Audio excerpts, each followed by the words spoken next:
एक महत्त्वाची बातमी पुण्याच्या जुन्नरमध्ये नसरापूरची पुनरावृत्ती झाली आहे। जुन्नरमध्ये एका अल्पवयीन मुलीवरती अत्याचार करून हत्या करण्यात आली। घराशेजारीच राहणाऱ्या साहिल खैरेनं ओळखीचा गैरफायदा घेत कुकर्म केलंय। काल दुपारी 3:30 ते 4च्या दरम्यान या चिमुकलीची हत्या करण्यात आल्याची माहिती मिळाली आहे। 25 वर्षीय नराधम साहिल खैरेला अटक झाली आहे।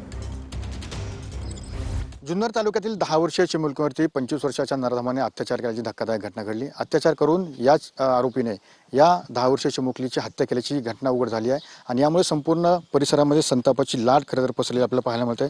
संपूर्ण जुन्नर तालुका सध्या हादरलेला आहे। जो आरोपी आहे तो यांच्या पाठीमागे स्टूलवर बसला होता आणि गप्पा मारायचा, असं कुठं गेली असेल काय असेल हे ते गप्पा टाकायचा। आणि ज्या वेळेला सीसीटीव्ही त्याच्या याच्यामध्ये आला, तो सीसीटीव्हीच्या याच्यात आला, त्यावेळेला त्याची हाईट पाहतो, म्हणतो हे बघा मी त्या टीव्हीत दिसतोय म्हणतो।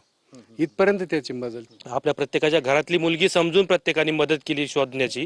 सगळ्यांचे आभार पहिले आणि त्या मुलीला योग्य तो न्याय मिळावा, न्याय देव तो विश्वास आहे आणि मुलीला न्याय मिळावा हीच आमची ग्रामस्थांची मागणी आहे। मुलीला न्याय मिळावा। आपल्यासोबत गावातील काही महिला आहे, या ग्रामीण भागामध्ये अशा प्रकारची घटना घडली, काय सांगाल? ही घटना खूप क्रूरतेने झालेली आहे। आमच्या गावकऱ्यांचं सगळ्यांचं एकच म्हणणं आहे, त्याचा गुन्हा असा आहे की त्याला फाशी तर होणारच आहे। पण ती फाशी महिनाभर त्या गोष्टीला वेळ न लावता 2 दिवसांमध्ये फाशीची सुनावणी करावी, ही आमच्या गावकऱ्यांची एकच इच्छा आहे। कॅमेरा अभिजित सह मी सुनील टिव्ही 9 मराठी, जुन्नर, पुणे।